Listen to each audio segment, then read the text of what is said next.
Ritchie Blackmore is the greatest guitarist of his generation. I mean, there's no doubt that Ritchie's one of the, quote-unquote gods of rock, guitar.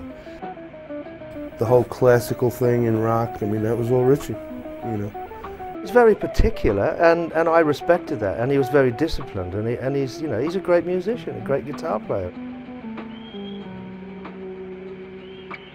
But some nights Ritchie Blackmore was so incredibly brilliant, and then some nights he would be incredibly crap, as he knows, for some strange reason of his own doing. Over the last 35 years, I think every 18 months or so he's made an album and gone out on the road. He's a one-off. He can be contradictory, and there are definitely two sides to him, and depending on what one you get at any particular time. I got the best from Ritchie, I think, because I got him when, Page and Blackmore and Beck. Those three stood alone.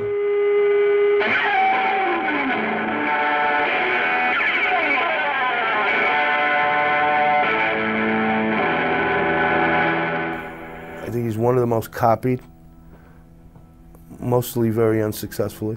I think he's untouchable. I'd always been a fan of Ritchie's. He was always my number one.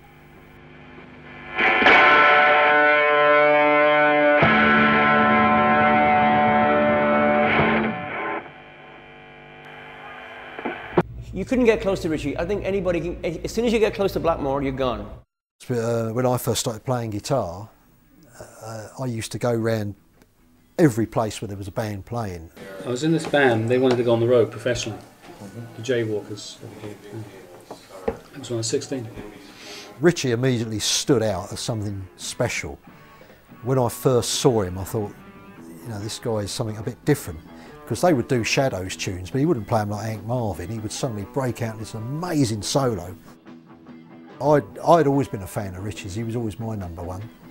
Him and Jimmy Page and Jim Sullivan were about the three best. They all came from the same area, and they were the men that showed everybody the way. The whole atmosphere of working with the Deep Purple guys in the beginning was great because we were all new to one another, and there was a certain air of anticipation that we were going to deliver something a bit special, and I like to think we did. It went to number 2 or 3 in American charts, and 2 months later we're being told we're touring America and with big stars, just like that. Unbelievable. Between Ritchie Blackmore on guitar and John Lord on keyboards. Providing we keep ourselves together and we believe in what we do. We've never been great lyricists, and we don't write sort of fantastic melodies and tunes,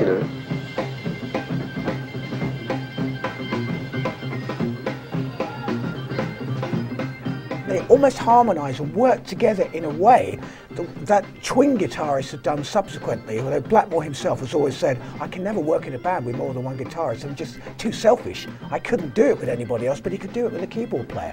And I think what performed really well for Mark I was that sense that they could do anything. There wasn't anything really that they wouldn't try. They tried folk, they tried classical, they tried blues, they tried acid rock, they tried everything to just try and bring it into their sphere. They were learning their craft. So in a way, Deep Purple Mark I is the most experimental Deep Purple ever became.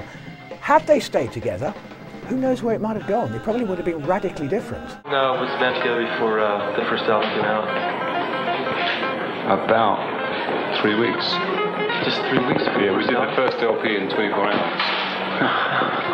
Is that... We did, everything was like first or second take. We couldn't afford to take any more than that. But the whole thing was done in 24 hours.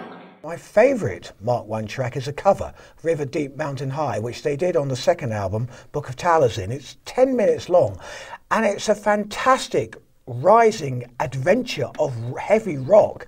It's got everything in it, and it is such a tremendously energetic performance, but it also has a certain sense of control that sometimes was missing from other works that they had. Also worth listening to Mandrake Root and Wring That Neck, two tour de forces when Blackmore really comes into his own for the first time. And it's difficult to listen back now, knowing what Blackmore achieved, but if you can imagine being in that situation at the end of the 60s, you really were listening to a guitarist who had some special qualities and talent and wasn't just mimicking people like Jimi Hendrix.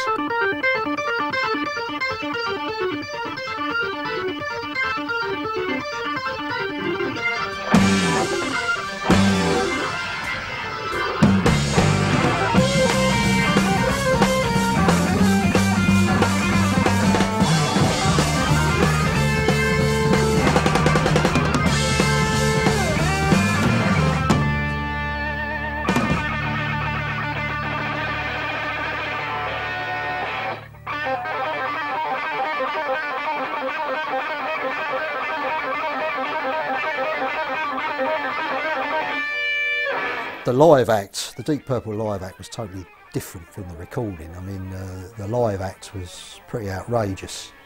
Most people couldn't follow our act.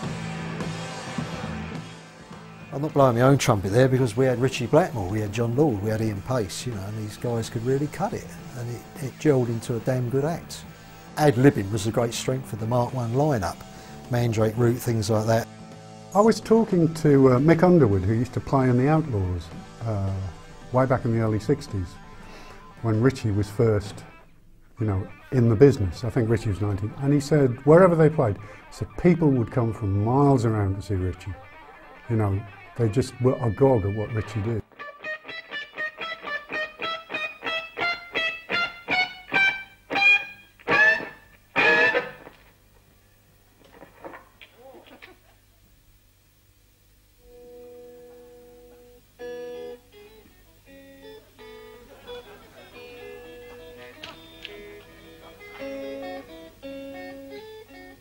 He's not technically as proficient as some I've worked with, say Gary Moore or Randy Rhoads or Michael Schenker, Uli Roth, people like that.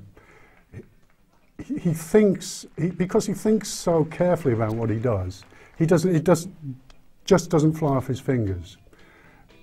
But in another way, he's got the most amazing guitar sound I think I've ever heard.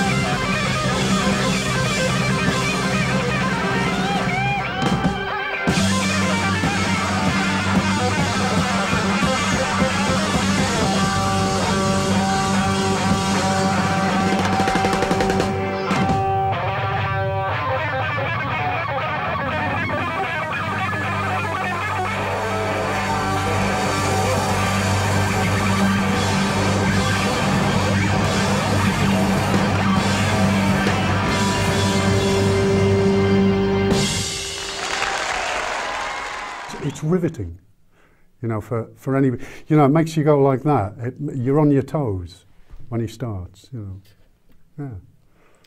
Yeah. Not many people can do that. Yeah. It's the mark of a great musician. Ritchie Blackmore visually looked a bit of a mess, I have to say. In fact, the whole of Deep Purple Mark I seemed to be marketed and presented in a form of dandyish clothing, Regency clothing, if you want. It really didn't fit them. And they always looked ill at ease with everything that was part of them. When we made the third album, it was starting to look right musically, but it started to fragment sort of personally. I know Ritchie didn't really want to be involved in writing with John because he didn't want to do classical stuff, and there were kind of little bits of bitchiness creeping in. And I suppose when you've been living in one another's pockets solid for a year or two and recording, or never out of sight hardly, it's bound to happen, you know. It's like being in the army, you get sick of the sight of people. We had a few ups and downs, but we generally rubbed along pretty good. Well, Nicky wasn't constructive, he didn't have any ideas, and he was an average bass player, so he had to go. Rod just wanted to go to America and live in America, and he's doing very well. He always does very well. Rod's a very nice guy. Well, so Nicky was, but he got very bitter.